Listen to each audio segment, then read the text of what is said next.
皆さんこんにちは。日本語講師のゆりです。この5分ジャパニーズリスニングプラクティスでは、日本語の意味や文化だけでなく、なぜ日本人はそう考えるのかという背景にある考え方も一緒にお話ししていく、そんなポッドキャストのコーナーでございます。昨日は老害には2種類あるというお話をしまして、今回後半のお話となっております。どうして日本の社会ではソフト老害が生まれてしまうのか、その背景を深掘りしていけたらなと思っています。まずですね、この著者、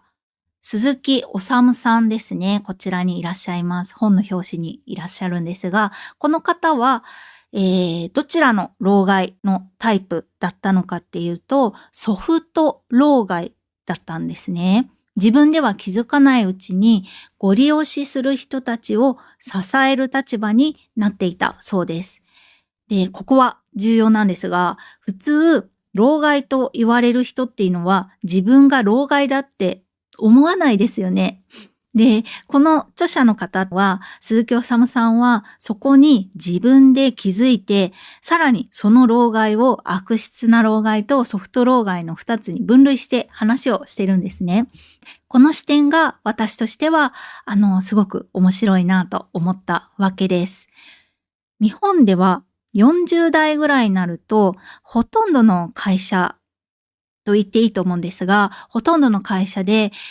一定の裁量を持っていろんな出来事を決めることができるようになるんですね。日本語だと中間管理職っていうものになる人が増えます。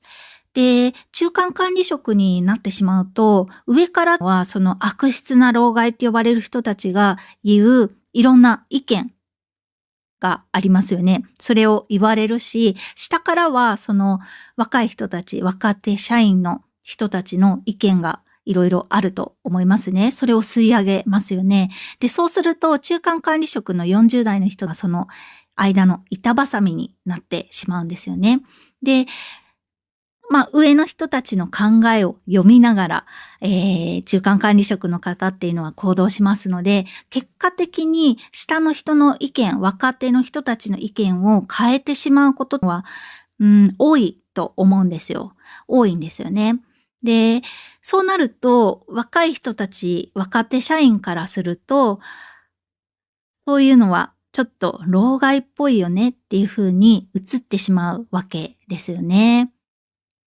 で、これって本人はそう思ってないんですよ。うまいことやってるって思ってるわけですね。で、気づいてないわけです。これがソフト老害の正体であるっていうふうに、この本の、著者の方は言っています。で、日本はちょっと失敗するっていうことに対して厳しい風習といいますか、そういう雰囲気があるんですよ。で、それもあって、過去の成功体験は割と強く尊重されがちかなというふうに私は思います。で、成功経験がある人ほどやっぱり自分のやり方が正しいって思い込みやすいですよね。それがその時代とともに、正解ではなくなってきているってことに気づかない場合も往々にしてありますよね。で、周りはそれに気づいていても、空気を読んで止めにくくなるっていう、日本の独特の空気感もありますね。で、そういった中で、やっぱりその出世したいとか、認められたいって思ってる40代から50代ぐらいの人たちっていうのは、そのご利用しの意見っていうのを、同じように押してしまう。その流れっていうのを後押ししてしまう。そういった